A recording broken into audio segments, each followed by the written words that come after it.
In order to show what's happening to the farmer, let me use a $1 bill and a silver dollar. Now on the top of the $1 bill it says Federal Reserve Note. First of all, is it federal? No. Secondly, is it reserve? No, there's no reserve on there anyplace. And is it really a note? Now, according to Webster's dictionary, in order for something to be a legal note, it must have an amount on it somewhere to pay in something. Is there anywhere on that dollar bill that it says it'll pay in any amount of anything? No.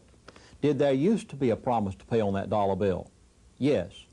What did it at one time promise to pay in? Gold or silver? Does it promise to pay in anything today? No. Then is it a legal note? No. Is it money? What is it? If it's not money, it's a green stamp, as I like to call it. Now let's take this silver dollar. And you'll remember that there was a time when you could take this $1 bill into a bank and get one of the silver dollars. Can you today? No, it'll take approximately 15 of these to get one of these. Then what changed in purchasing power? The green stamp or the silver dollar? The silver dollar today will still purchase what it would purchase 20 years ago. What will this purchase today? Approximately 13 cents off what it would purchase 20 years ago. So what did they do to the American farmer? They loaned him money in this purchasing power. Now notice the words purchasing power. What has changed purchasing power, this or this? The silver dollar is still worth the same purchasing power today it was 20 years ago. What changed purchasing power? The farmer was loaned money at this purchasing power. You remember the price of his land? $3,000 an acre. Inflation was going wild, and the farmer was told to buy more. So they loaned him bank interest at this purchasing power. Then his land is now worth $700 an acre. What's the purchasing power now of that land? Here is its value. The farmer was borrowed money at this purchasing power, was requested to pay back at this purchasing power. Can he? Total impossibility. You can't do it. Let's take an illustration of 30 years ago. A person who had $30,000. They could have bought three two-bedroom, one-bath houses, could they not? Today, that same individual has $30,000 in a local lending institution getting interest. How many two-bedroom, one-bath houses can they buy with that $30,000 today? Approximately one half of one. Then what did the power brokers of money do? They changed the purchasing power of that person's money in the lending institution. What did they do? They robbed them of approximately 2/3 of its purchasing power. They've done the identical same thing to the farmer. Now we say it's the farmer's fault that he's broke. Quite to the contrary. The farmer is not at fault for being broke at all. It's the fault of the people who stole the purchasing power of the money from the farmer, loaned him at this rate, asked him to pay back at this rate, knowing all the time that they would get the farm for the price of the combine in 5 years. The fall of '80, then they wrote me up then for having a baby without prior approval. Me and my wife, they said I took the bills in December, turned it over to them. They said unauthorized expenditure, you didn't get prior approval first. Then in '81, then they wrote me up in fall '81 for having a heart attack. They said they said they could foreclose on me now because they warned me in '80 not to create an additional medical expense, and I overspent. They said they'd allow me $500 medical bills. I guess some of the things farmers home would do. Well, it makes you feel fighting mad. At the time, they had already browbeaten me down so much I didn't know what to do. It makes you consider suicide or anything else. It makes you want to throw up your hands and quit. They beat me down until I felt I was second class and wasn't worth living. They made me feel like I was, subhuman. But this is just some of the stuff they run me through. Like I say, what they done to me, not so bad, but to watch your family suffer, do without. And the things they done, trying to live on what amounts to about $4,000 a year, and they tell you that's adequate. I jumped in for more money. He said, well, sign up for welfare. Are you eligible for it? I said, you want me farming 600 acres of land to go sign up for welfare? I'm supposed to be paying taxes, not spending the taxpayers' money. He said, no, you're farming for us.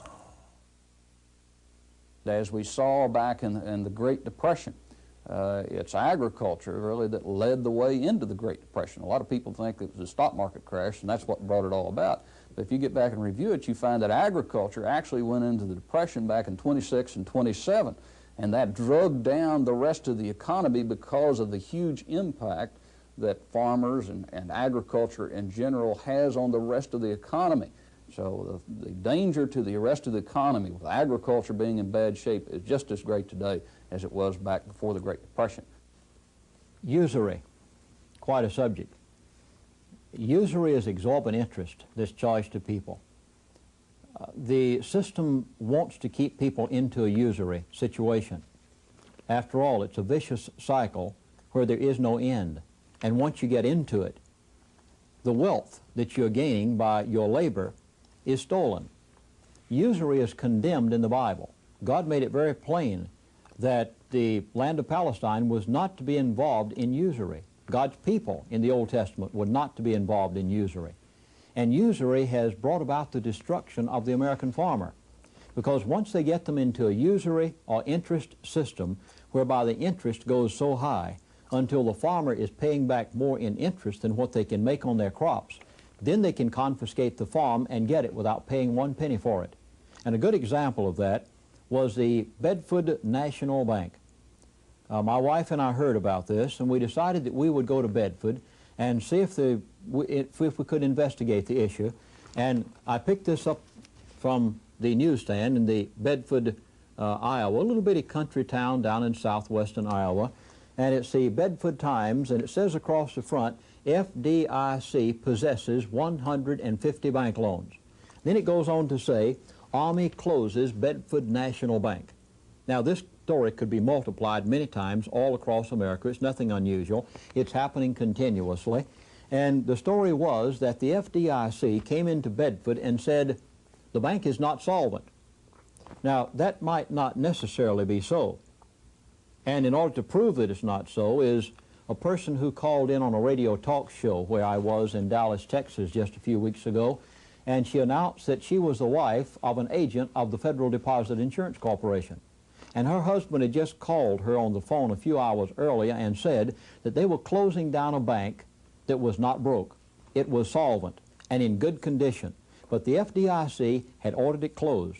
And in the course of the conversation, she said that they had a schedule of bank closures from then all the way up till a few months later, and that they were closing banks that, as far as he could determine by looking at the books, were completely solvent.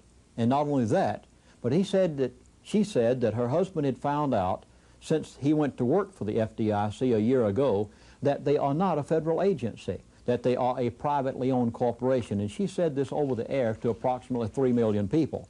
So the Bedford National Bank might not necessarily have been broke. In fact, some of the people in the town told me that they knew from reliable sources that the bank was quite solvent. But what did the FDIC do? They came in, announced that the bank was insolvent, closed it, then demanded payment from 150 loans. Now, the time on this is May the 7th, 1986. What time of the year does a farmer normally sell his crops? September, October, November, December? Well, it would be right interesting, wouldn't it, to demand payment on 150 farms in May when the farmer has no money? But you do know in the fine print that it states that if a bank closes, goes broke and closes, that the lending institution or the guaranteeing institution, the FDIC, has a right to demand payment on those notes within X number of days if they wish. So they demanded payment of 150 notes in that area, most of which were farmers, and they couldn't pay. How are they going to pay? So what happens to the farmer? He loses his farm. Why? Because he couldn't pay a lump sum. So what happened to the area of Bedford, Iowa? Well, it's a horror story that could be multiplied all over America, and was multiplied in Denver, Colorado not too long ago. And I dare to say that the majority of Americans don't know about this. I just happened to be in Denver at the time and picked this up off of the newsstand, the Denver Post, and it says, U.S. stings 156 Colorado banks. Did you know that 156 Colorado banks closed down one Friday afternoon? And many of them were not scheduled to open up on Monday morning? No. The American public didn't know that. Why not? Because for the next 2 weeks, after I was in Denver and picked this up off the newsstand, I was in 3 adjacent states to Colorado, and nobody knew anything about this. Why? There appeared to be a media blackout.